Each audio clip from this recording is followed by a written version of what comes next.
On a mission to eliminate racism, empower women, and promote peace, justice, freedom, and dignity for all. This is the YWCA Hour with your hosts, YWCA Executive Director Karen Bell Dancy and YWCA Associate Director Maisha Essex. Welcome in to the YWCA Hour.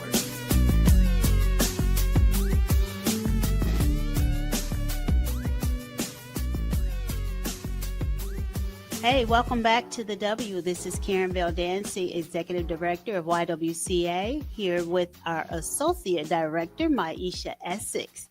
And again, we have a guest with us today, Rob Rowan, who is with the Lincoln Commission on Human Rights, which is one of the resources for all the residents here in Lincoln, Nebraska. And we talked a lot about the resources that residents here in our community have as far as rights in regards to housing, employment, and some of the other things of which Rob works daily as a professional investigator for the community. Today, we want to shift a little bit.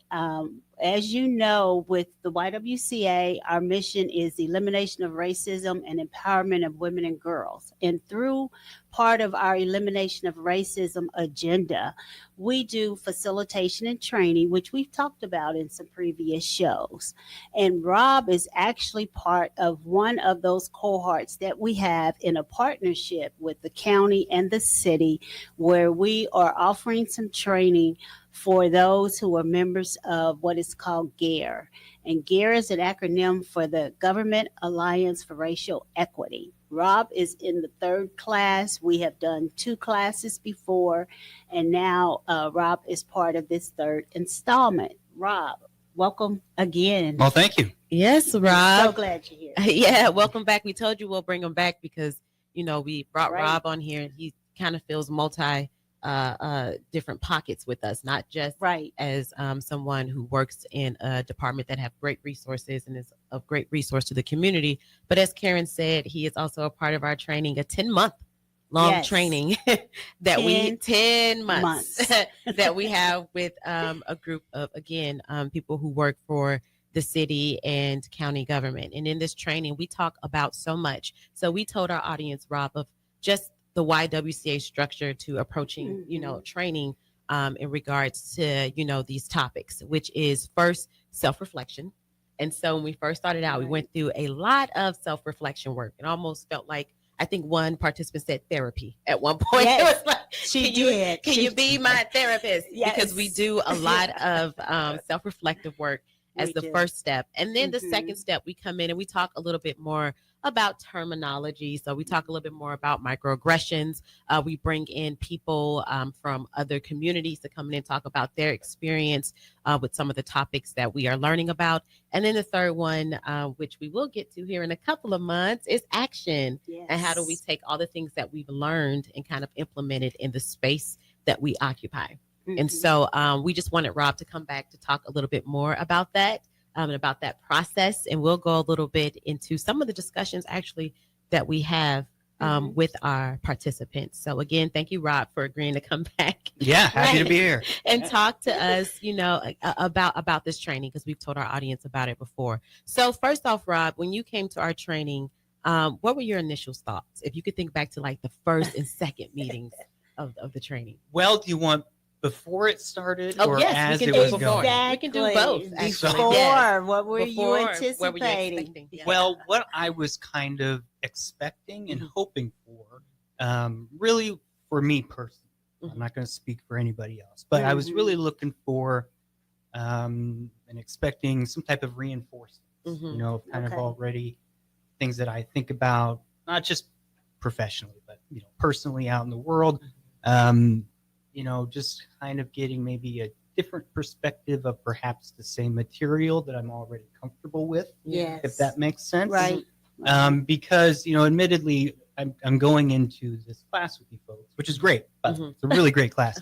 But I'm going in with, not to sound arrogant, but a pretty advanced knowledge base of this information. But because I'm a lifelong learner and I find this work to be so important, I don't know everything, right? Right. None of us do. Right. We all got to work together in this stuff. Mhm. And, I've learned so much over my lifetime interacting with diverse groups, different folks from different backgrounds, from all over the world. And I've really appreciated that. And so what I got and am getting, because we're still in the middle of the course, is that kind of reinforcement. Also, maybe, kind of tweaking a little bit of what I already know. And also just, I love to hear people's perspectives and their stories, especially those that don't look like me, right? So that's kind of what I was expecting, and that's what I've gotten so far. So, and kudos to you two for doing a bang-up job. It's a lot of fun. It's a lot of fun. And that's why we like this training in this these particular cohorts that we work with for over 10 months, because we do get to bring so many people together to tell their stories. Right. We have a lot of people who also, say, hey, I'm on a different level when I enter, this program. And so they think that they have it all, right? They've read, so many books. They've interacted with, people that they think, are of different cultures and background ethnicities. And they're like, okay, I got it, but I'm going to come in here and be reinforced. But what we like to see in this training is other people's experiences and stories, really either expand that view or challenge that view. Because we have a lot of people, again, with just different backgrounds. We talk about that at the beginning. We talk about the history. We talk about the heritage of who you are. We talk about cycle of socialization. So how you were raised, and if that's impacting the way that you're thinking right now. And it's great to have so many people in a room that when we say a theory, they can come back with a specific experience that either supports what we're talking about or say, hey, I've had a different experience. And it allows us to challenge kind of our perspectives from when we first started. Yeah. I know, I don't know with Karen, but I know for me, it's the same. Every time I go into a cohort, when we get a chance to listen to people's, stories and their experiences they have within this community, it definitely, allows me to always expand capacity. We always say that this training, it's a discussion. It is. We build community, and that's what we say when we start, with that very first session is we are building a community within this group right here. And we're going to continue where all of the community members, they feel valued, they feel respected, and because we all bring our unique set of experiences into that setting. And it's so, I just love that when Maisha does that, one of those first activities about the name game. How did you get your name? And so it really causes you to stop and reflect on, how my name was derived. Was it a name because it was a generational name in my family? Or, what is the significance of it and all of that? But so often we don't stop and we think about that. We don't think about the journey to how we got to be who we are and where we are in this place. And so now we're all here together, and then we have to figure out how do we all work together and how do we all complement each other. Yeah. So Rob, you talked about before you came into this experience, you already had a level, a foundation of, awareness for certain topics. Yeah. So you were coming in to maybe learn about it in a different perspective, hear other people's stories. Can you tell us, speaking about like history, heritage, reflecting on yourself, what made you want to become more knowledgeable about these topics? Okay, well, do you want a history lesson? So you can do your personal history lesson. So if anybody's listening to me and they know me, they know that every question that you ask me comes with a bit of a history lesson. All right. So really what sparked this, I've been into this my entire life. Early 90s, I was coming about being 12 years old, right around there. And it was a very formidable age, right? Okay. I'm also a huge music fan. That's all I really want to do. Yeah. I do this until I can figure out how to be a rock star. So, I love it. The Rodney King beatings happened. Yes. During that same time, Dr. Dre released The Chronic. Ice Cube put out The Predator. Rage Against the Machine put out their first album. Nirvana hit. All that stuff happened within about 2 years of itself. At the same time, I was also introduced to NWA. I mean, so my head is just being blown as this little white kid from Lincoln, Nebraska. And probably more importantly than all that music and all of that was I read Invisible Man. And I mean the Ralph Ellison Invisible Man. Yes. And I read that, listening to this music, and I'm really listening to it. And at the same time, I watched a interview with Ice Cube, and he said, "I just want white people to listen to us." So all that stuff really hit me at an early age, and I became immediately interested. So that was what started me to the path of me sitting. Because that connect with you, it was rooted in music too. Yes, absolutely. And how did you come across The Invisible Man? Because that's a very powerful book. I mean, I had to read it as part of my college experience. So how did you come across that? Is that just a book that you just picked up, or it was recommended to you? It was really at that young age. It's funny. I got accidentally assigned to Advanced Placement English. Oh, okay. That year. Accidentally. I should not have been. I was not really a good student when I was young. I was okay. I was a C kid. But I wasn't like intuitive and just feed me info. I just wanted to play music. And listen to music. And I got accidentally placed in this English class, and this book was assigned. Wow. And that it was as easy as that. So kudos to LPS for one, having that book in their curriculum, and two, mistakenly putting this dum-dum into an advanced placement class.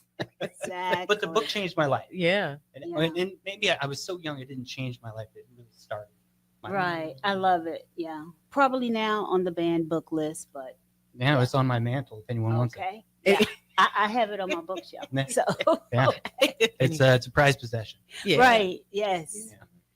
Okay, so you said at 12 years old is when you really started to kind of, pay attention to what was going on in society, because it was your love of music that introduced you maybe to the experiences of another community, right? And when you said that Ice Cube, correct? Yeah. Said to he just wanted white people to listen, right? What did you hear when you started listening? I just heard that because I had already been listening to his music. I had already heard NWA. I had already heard Dre. And those are just like the top ones. Like, I am a hip hop fan, like a straight up legit hip hop fan. Just saw Wu-Tang July 4th in Colorado, by the way. I love some Wu-Tang. Wu-Tang forever. They're for the children. Okay. So I was such a fan. And so when I heard that, I was like, what is this guy talking about? He's by the pool, clearly upset with this interviewer. He's got Nation of Islam guys behind him. But he's not part of the nations. It's like, clearly there's so much I didn't understand. And because I was raised by a very sweet and kind woman, I had a wonderful and brilliant stepfather that, kind of brought me up into, you don't know everything. Listen to people when they talk. Be courteous, and try to learn the best that you can. And that's what I've always tried to do. This is a lifelong experience, especially, quite frankly, as a white man, at that time, a young white boy. I need to listen to what's going on because there's so many people out there. There's so many experiences that I had, no knowledge of. Just like pure ignorance, not in a mean or and right in that way. Period, the music was being attacked. Yeah. And well, that was right after the Two Live Crew things, and with Twisted Sister. This is why I have that just like constant duality between like, let's just say, the hip hop community and the rock and roll community. Right. It's all pretty much the same stuff. It's just kind of siloed a little bit. Right. But they're going through the same stuff to try to express themselves musically.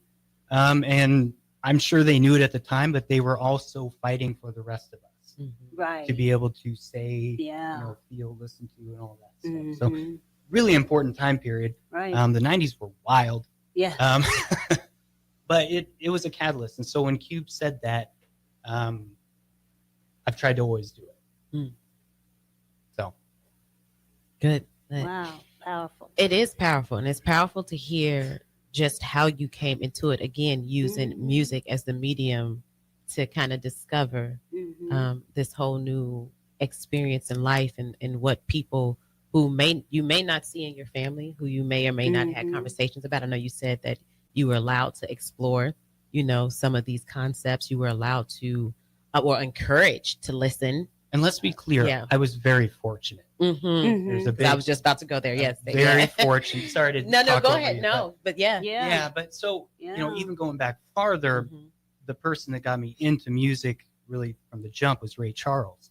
I got to see him live at the Orpheum Theater when I was like 5th grade. Oh man! And so after I saw him, that's when I started piano. Okay. But if you listen to Ray's music, especially over the years, and my favorite genre is the blues. Right? And what I like about that genre is solid tempo, amazing feel, great tunes, but what stories? The lyrics, yes. Well, you learn what's a chitlin circuit, what's a juke joint, right? What's a diddly bow, that kind of stuff that you might not know, but these cats were singing about it, right? And I'm listening to these words. It's like I know what these words mean as words, but I don't know what you're talking about. So then I kind of started rabbit holing into what's a chitlin circuit. Oh, Quincy Jones, what's this guy about? Right. And just on and on I went. A master. That's and you can learn a lot about this topic yes. just by listening to the music to this day. That is so true. And us talking about, how fortunate you were to have such, encouraging parents, right, and supportive parents. We know that's not especially when you come from small towns, right, where they have grown up thinking and being taught one way to see other people within a community. For you to have parents who are like, just listen, and it's okay to listen because you don't know everything, you don't know everybody's story.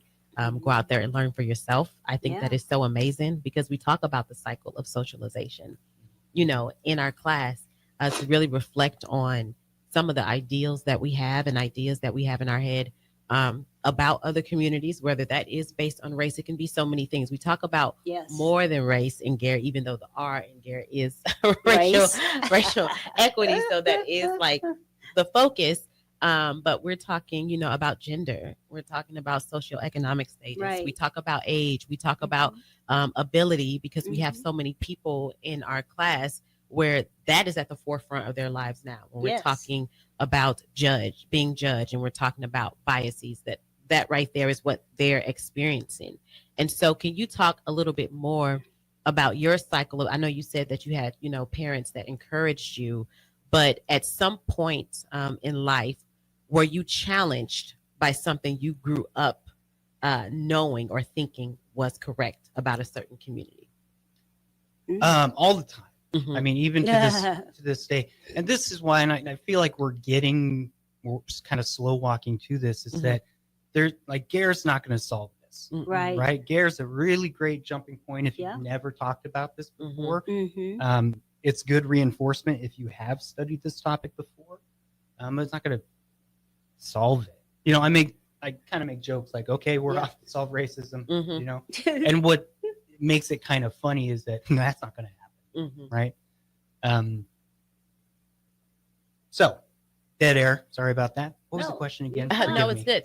That, throughout your journey, have you ever been challenged by something that you grew up as part of your cycle of socialization, believing this is correct? Yeah. And maybe not even directly from your parents, but just out of your, because we know cycle community. Of socialization comes from so many. It's not just parents. More than parents. Right. You're talking about school. You're talking about faith. You're talking about different social clubs. Yes. That put into you. Those kinds of I think the most recent kind of epiphany moment I sort of had was a number of years ago, but somewhat recently, probably 5, 6, 7 years ago. So not too far, but kind of far. Essentially appearance for the professional environment. At that point, the big talk was Black women's hair. And also the kind of perspective of what is professional in a work environment, right? And after kind of having my mind blown, just hearing stories and reading about it, John Oliver's got a great segment on black hair and the quote unquote professional way that everyone's supposed to dress. We're all operating under the white man's perspective and standards of what professionalism should be. And so I was like, well, I'm swearing off ties. Haven't worn a tie since. Yeah. And I just, not that I stopped doing anything. I just became more, I guess, attuned and aware to this very specific struggle for a very specific group. Wow. Which I'm sitting between right now. So, right, love it. But so I learned a little bit, because I might, make a little joke here and there. Nothing really inappropriate, but kind of like, that kind of thing. Like teasing, but no more. Not since that. At that note, we are going to take a break, but we are going to come back and press Rob on that one. Stay with us. We'll be right back. At Valentino's, we're on a mission for tradition. On every slice, for every bite. Golden baked crust, cooked to perfection every time. Savory sweet sauce that's made from our own secret recipe. Loaded with the perfect amount of fresh toppings and melty mozzarella cheese. It's the tradition that Nebraskans have come to love. From game day to every day. Valentino's. Taste the tradition. Give your furnace a break with the help of Heartland of Nebraska Windows. Heartland of Nebraska Windows offers a free estimate, full window replacements, all vinyl triple pane windows, and a lifetime warranty of everything, while still keeping their prices affordable. Sounds too good to be true, right? Heartland of Nebraska Windows is locally and family owned with their own team of installers. Give the window experts at Heartland of Nebraska Windows a call today at 402-430-3852 or visit them online at heartlandofnebraskawindows.com. Elevate your home or business with the help of Heartland of Nebraska Windows today. A1 Automotive's second location is now open at 5110 State Hill Drive, just off of Yankee Hill Road. The new location continues to specialize in all makes and models and provides personalized service as they have for 15 years. With the school year here, A1 Automotive reminds you that college students get 10% off any service, and they offer free tire repair with a valid college ID. Schedule your appointment today at a1autolincoln.com and visit their new location in South Lincoln at 5110 State Hill Drive or downtown at 11th and L. Have you been injured in an accident and don't know where to turn? You need an attorney you can trust to handle your case with professionalism and compassion. The attorneys at Liberty Law Group understand that a call to an attorney is a call for help. If you've been injured, we want to help you. Liberty Law's experienced attorneys are committed to the pursuit of justice for those injured. Call Liberty Law and find out how we can help you get the compensation you deserve. Call 877-42-LIBERTY. Call the trial attorneys you can trust. 877-42-LIBERTY. Schweizo Construction is now hiring for skilled craftsmen, steel erectors, concrete workers, and general laborers. Schweizo Construction offers great benefits like premium wages, health and dental insurance, paid holidays and vacation, 401k with company match, life insurance, and disability insurance. They pride themselves on a legacy of 40 years built on integrity and trust. Joining their team means becoming part of a family that values hard work, dedication, and mutual respect. Apply today at schweizo.com. That's schwisow.com. Since 1983, Fast Mike's Roll-Offs has been a trusted and reliable company in Lincoln and the surrounding areas. Fast Mike's handles all sides of construction projects, home renovations, or big cleanouts. With the perfect size dumpster to fit your needs, Fast Mike's Roll-Offs will haul it all.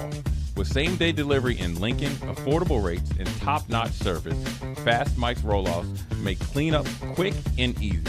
Call now at 402-450-6828 or visit us online at fastmikesrolloffs.com. Book your dumpster today. Fast Mike's Roll-Offs, cleanup made simple. Are you looking for an exciting new way to put your skills to work? Explore new career options in the fintech industry at Currency, a Sandhills Global company. We offer full-time positions in financial sales, compliance, operations, and other fields. We also offer a 4.5-day work week, an attractive benefits package, and opportunities for advancement. Put your motivation to work and grow with us at Currency.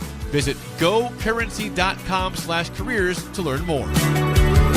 Breaking here at the news desk. When you stack Allo Internet, DirecTV, and mobile, you can lock in your price for 2 years. Sources are confirming that when you stack Allo Internet, DirecTV, and mobile, your monthly price drops and you're locked in for 2 years. That's fiber fast internet, premium streaming TV, and reliable nationwide mobile coverage. And this just in, you must switch by Labor Day to secure that locked-in pricing for 2 years. Switch, stack, and save at allofiber.com/stack.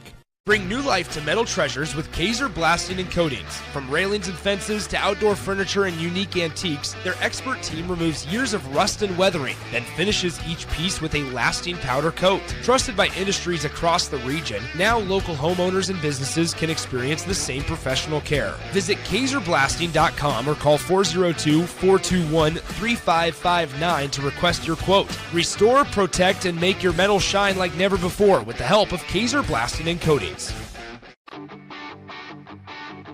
Gaina Trucking is hiring CDL Class A and B drivers. Their strong team culture makes it not a job, but a career.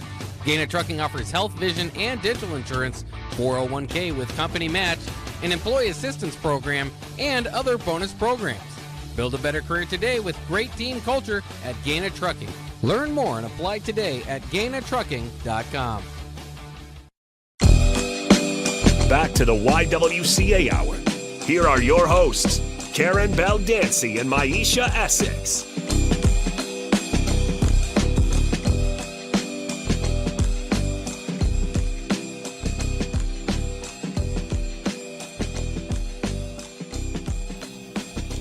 Hey, thanks for staying with us. And we have Rob Rowan here, and Rob is part of our facilitation cohort with city and county employees with the group that's called GARE, the Government Alliance for Racial Equity. And Rob has been talking about his experience doing this 10-month facilitation that we've been doing. And so when we left off, Rob was really hitting a point that we want to bring back. Yes. Rob, you said that as part of your resistance and protest for women, particularly women of color, Black women, who are penalized for wearing their natural hair, and their livelihood becomes, at stake in a workplace because that's not seen as professional. And so you said that you then stopped wearing a tie. Yeah. Yep. Did that change your experience at all in your jobs or at work? No, not at all.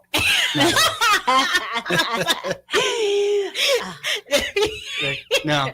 Did anybody notice? Was like, hey, Rob's not wearing a tie today. No. Okay. And I just find that. You see how much it means?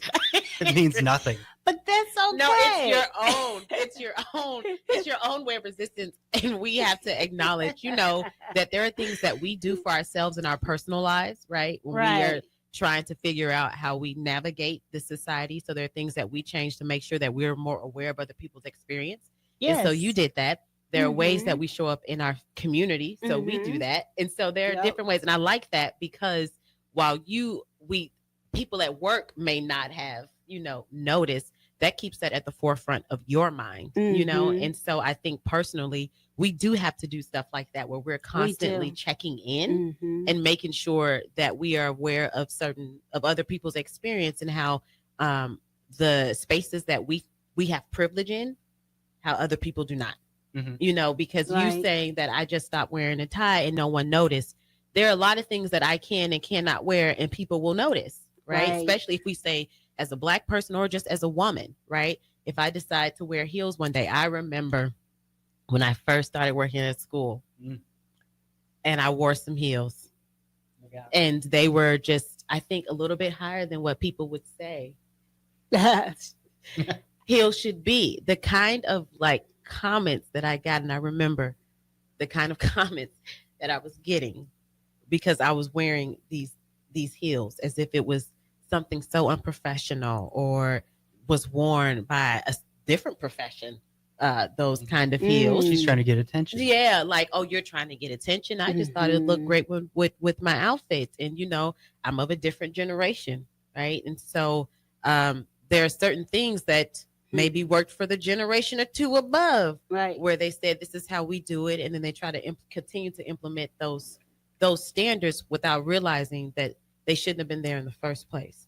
But that's what they experience, and that's how they got by, and so they're trying to continue to teach those same things. But again, that shouldn't have been the standard in the first place, that as a woman you have to wear certain things, right, in a workplace. We all know what professional can be, but we also know that professional can be fluid depending on where you work, right, in regards to professional dress. And wear. it's not about that. It's your productivity. It's the ability to work with your team, with your peers, and then help the bottom line of the organization. And so back to that hair thing, as the YWCA Lincoln, we were heavily involved here locally in the policy that was being presented around that, and trying to make sure that hair was not a deterrent, especially for women of color. And the hair that God gave us that grows natural on our head has nothing to do with our ability to be a professional, just like the shoes that Maisha had on would not have any and should not have any influence on her ability to do a great job. So we one of the things that we always try to do is to show the bigger picture, help folks to stay broad-minded, and especially not implement policy and law that seeks to eliminate certain people, just based on unreal standards. Like Maisha said, it should never have been the standard in place. But also understanding that it's work from both sides. It's not just, it's work from society, right? So that this isn't policy or protocol, but it's also work from the other side where this isn't practice.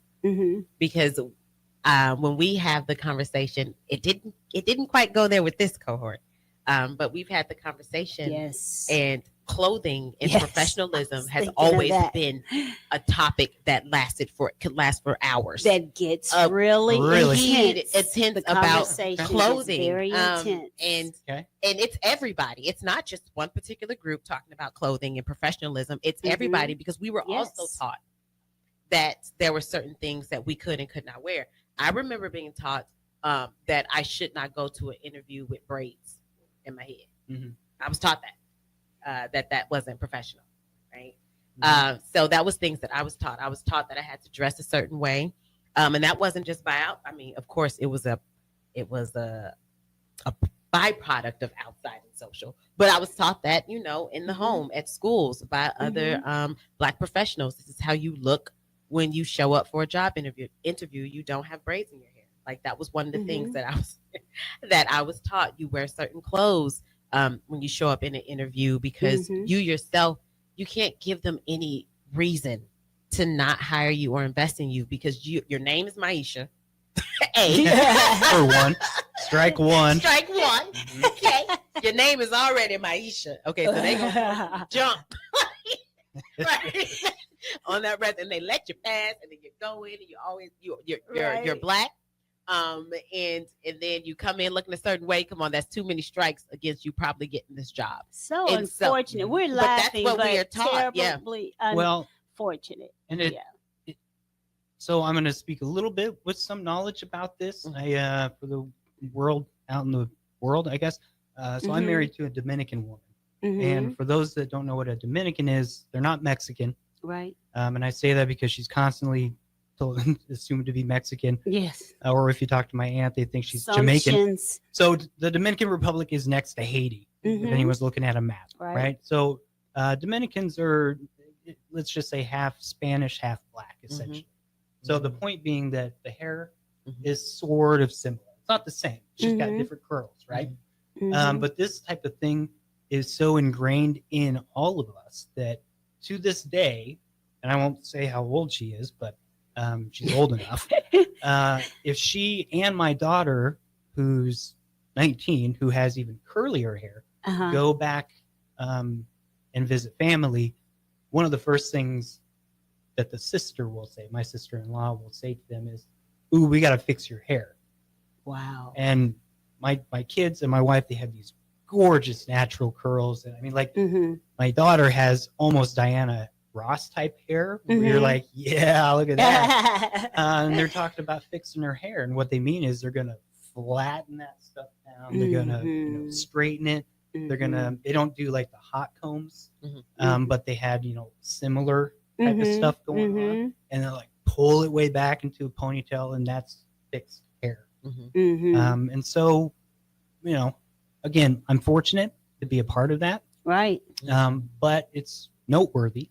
Yeah, for sure, because totally. they can't even go to our family's house and just kick back in their skivvies and relax, And I also think what is also noteworthy is when we're talking about hair and textured hair and Black people's hair, understanding that it comes in all kinds of curl types and patterns. There is no one curl type, one pattern that a Black person has. You will see the whole range in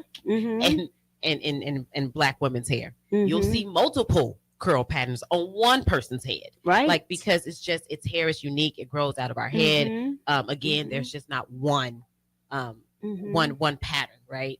But Black people have this pattern, and then maybe Dominican have another pattern, and all of that. It's really just a scale.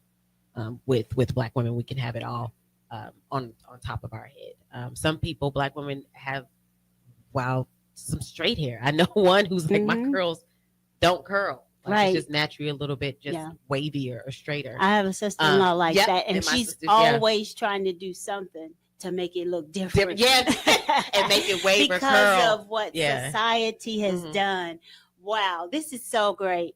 But we are at another break time. So we're going to take a break, and then we'll come back. We have one of our segments that we do with our guest here is we try to bring about one of the questions that we asked during the GARE facilitation, and we will present that to Rob.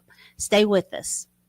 MHC isn't new, just a new name. Mo's Moving is now Mo's Home and Commercial. Whether moving across town or across the state, MHC Moving has you covered. Specializing in home, apartments, assisted, and independent living moves. MHC can also handle your commercial moves as well. There's never fees on trucks, stairs, elevators, long carry, and last-minute booking, and no trip or fuel charges. Also no upcharge on weekends, and they do offer payment plans through PayPal. Call MHC Moving today at 402-853-7167 or go to mhcmoving.com. A lot of businesses say they're family focused, but when tough situations in life arise, the business wants anything but your best interests. James Enterprise Incorporated is hiring, and they will always treat their employees like family, just as they do their customers. James Enterprise Incorporated is hiring Class A and B CDL drivers, a shop tech, and a diesel mechanic.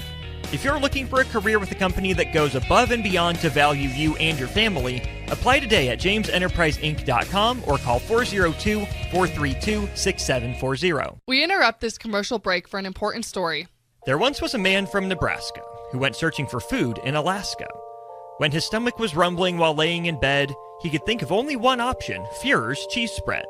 So he left at once and drove day and night to return back home for cheese spread delight. Now his stomach is full and the voice in his head tells him no more vacations without Führer's cheese spread. Find yours today at most local grocers. Rosie's Sports Bar and Grill, open for lunch and dinner at 1501 Center Park Road, just south of 14th and Highway 2. Attention all Wings fans, Buffalo Wings and Rings has daily specials that will make you want to stop in on all days of the week. Kids eat free on Mondays, and on Tuesdays enjoy 40% off boneless or traditional wings at a price that makes the whole family happy. And come back on Wednesdays for $1.39 chicken tenders all day long. Get to Wings and Rings today, 68th and O or in Williamsburg Village.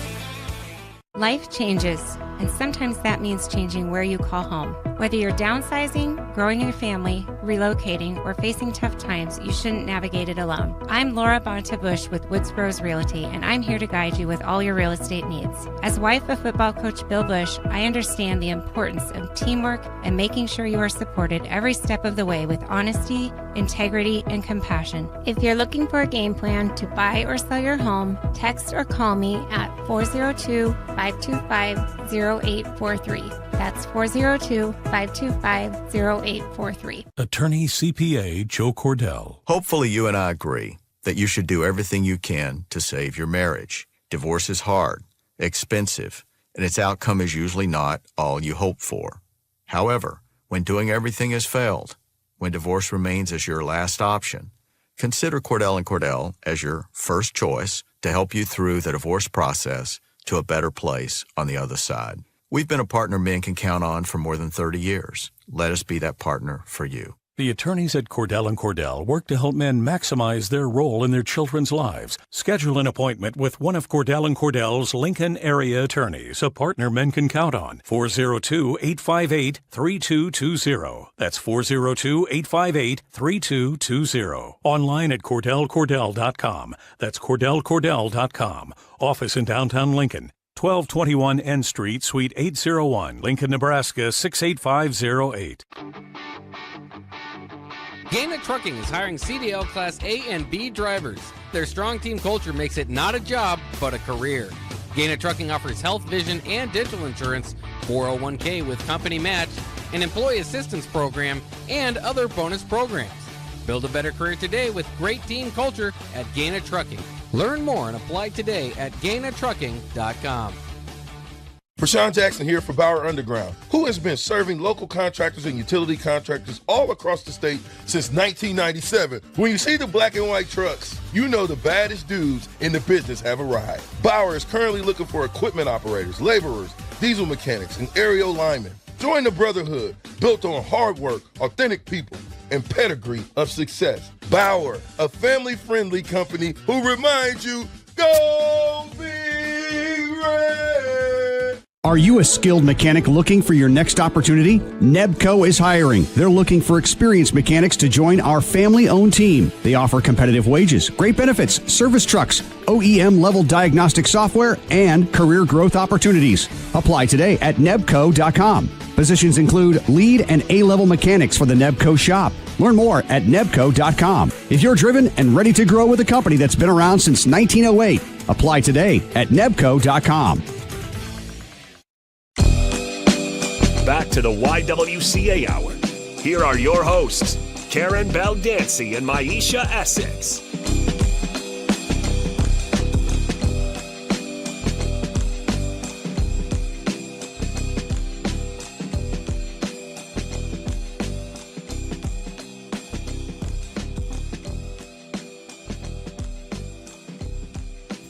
So thanks for coming back with us. And again, we're here with Rob Rowan, and Maisha is going to ask Rob one of the questions that we use in our GARE facilitation as we talk about this whole notion around race and the elimination of racism and the effects of all these kinds of things on our community.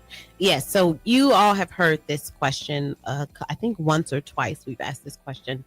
When it comes to healing America of racism, we want to heal America without pain. But without pain, there is no progress. Why is pain essential to healing America of racism? Why is pain essential to healing ourselves of racism?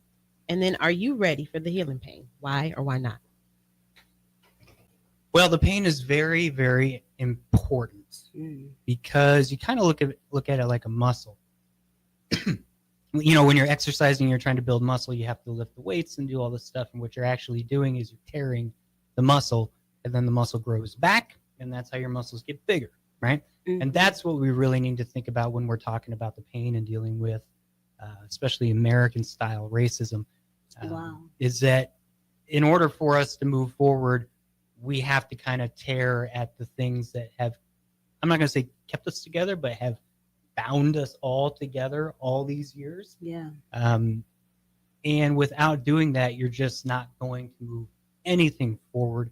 And I'm thrusted back to my college days. I had one of the best professors of all time, and I can't speak highly enough of Dr. Combs back in the UNL, back in the UNL political science. Yes. So, you know, when I went into that class, I was a revolutionary, I was an activist, but I was really class focused, caste focused. And not that we had arguments or anything like that, but he of course disagreed.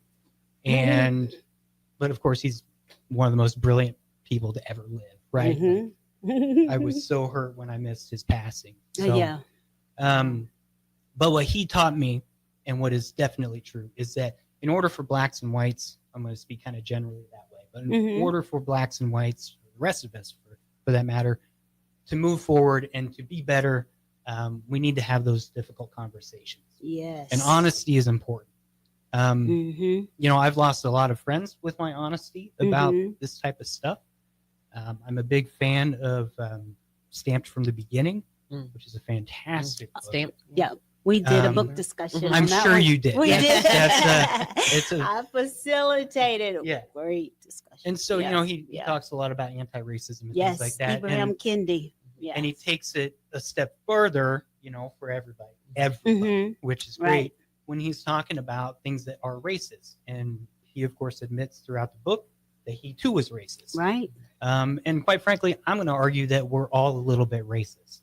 And the reason is because of that systemic approach since 1619, when the first captive was dropped off here. And that's really when the civil rights movement started, I think. But we need to talk about that. Right. And when we don't talk about it, it's like anything else. Like if you're in a fight with your husband or wife or spouse or partner or whatever, and you're giving each other the silent treatment, what happens for a week?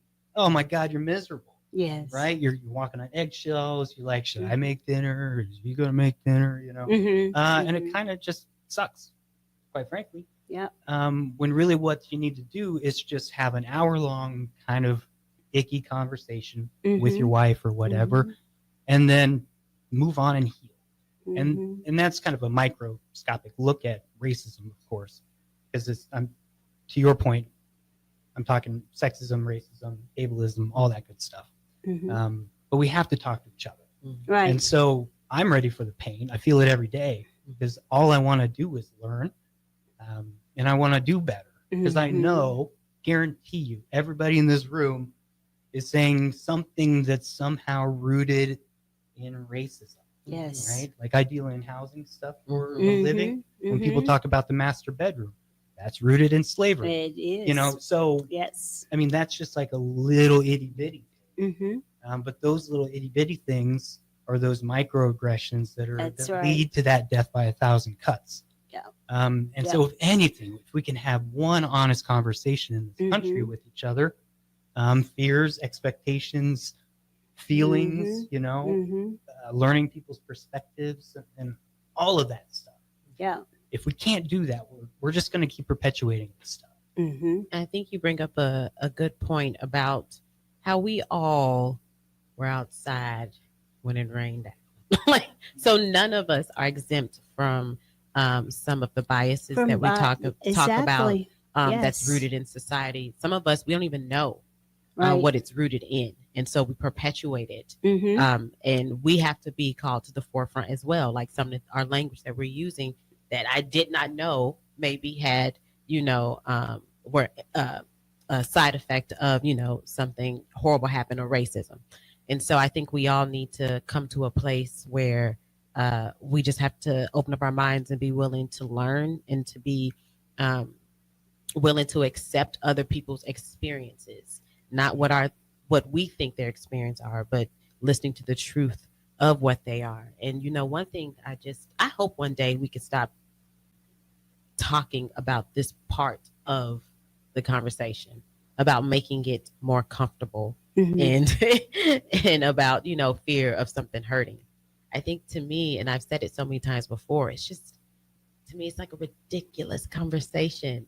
You're hesitant about having a conversation about other people's pain. Like they live through it. We're living through this. Right. And now we have to coax you to having a conversation about it and make it feel comfortable and beautiful for you just to have a conversation about it. When I'm living this, I'm living in a comfortable life, but I have to make it comfortable for you to talk about it. And for me, to acknowledge it. Even acknowledge it. I have to somehow go around and put it in a pretty bowl just for you to open it up and for us to have a conversation. And I think that's just, to me, it's ridiculous because we're talking about people's livelihood. We're talking about people's experience that they're having here in this country every single day that continues to this day.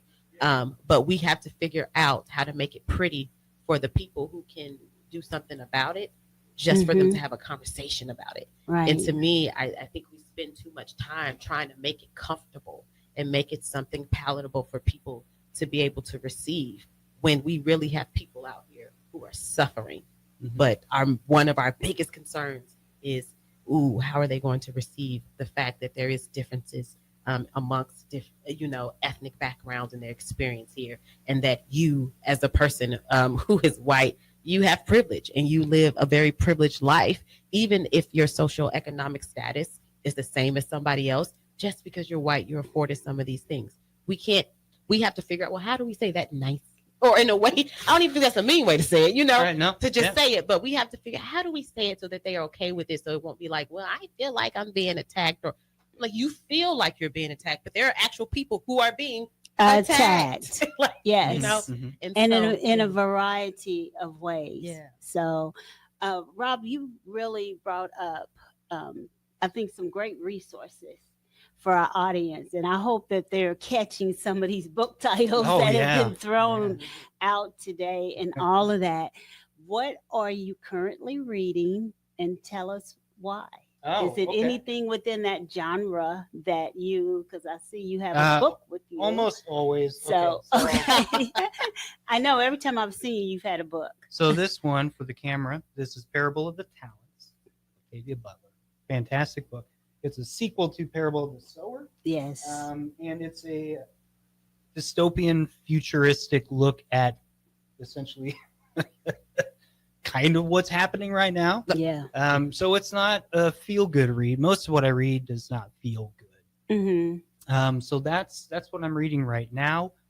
And I'm usually reading at least one book, sometimes two, sometimes three. I mentioned Stamped. I mentioned 1619. There's a 1619 Project. Yes. And I think IB Black Girl is hosting her tomorrow up in Omaha. Yes. And my wonderful boss, Jamie Reyes, is, I think, getting it autographed for me. Oh, Fingers crossed. wonderful. Yes. That's a great one. I finished not too long ago, How the Word Was Passed. I believe that's what it's called. That was kind of a harrowing book to read. Very easy to read, though, as far as the words themselves. They got pictures, the plantations and stuff, so it's heavy, but it's a quick read. And those are just some of the things I've been reading recently. Yeah. One last thing, because I know we're running out of time. What is one last thing that you would like to share with the listeners and with the audience today, this general Lincoln community? Well, when it comes to this topic, kind of what I was already spouting out about, let's talk to each other. Okay. Figure out how we can do better, because we all can do better. Right. Listen to those that are talking to you and telling you their experience. Excuse me. Listen to their experiences. Try to learn from it. Try to grow from it. Try to be better. That's really the best that we can do. And I think that if we do that, there's some hope. Is that what you share with your daughter?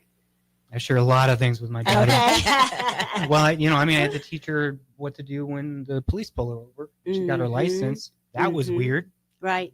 Yes. Being a white man explaining to a very dark little girl what it's like to be a dark little girl getting pulled over by the cops. Yes. The lessons are different. Yeah. And I think it was important to have that conversation with her, but at the same time, I'm just sharing, honestly, my Black friends' experiences. This is what's been told. I've never had this issue. Right. I've had other issues with the cops when I was growing up, but nothing because of my whiteness. Yep. Right. Yep. And as Maisha said, that's that privilege. It is. It's absolutely privilege. Yes. I can go anywhere I want, and you guys can't, and that's not right. So that's why I do the work that I do. That's why I read what I read, is so I can at least maybe be part of the solution, and at least give a safe space to my friends that don't look like me. Wow. Okay.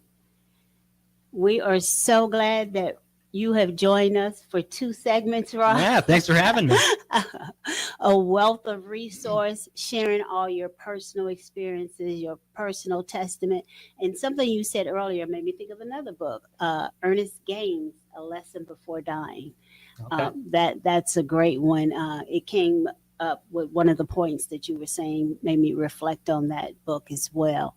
I think that this has been a very awesome conversation that we've had with you. And so I'm hoping that can promote some comments from some of our listeners, even doing some more reading, some more self-education. Like you said, we are all lifelong learners. One of the things Maisha and I always say is we start GARE is we're on this journey with you. We're part of this community because we're still learning, we're still evolving, just like everyone else. Thanks for being with us for another edition of The W.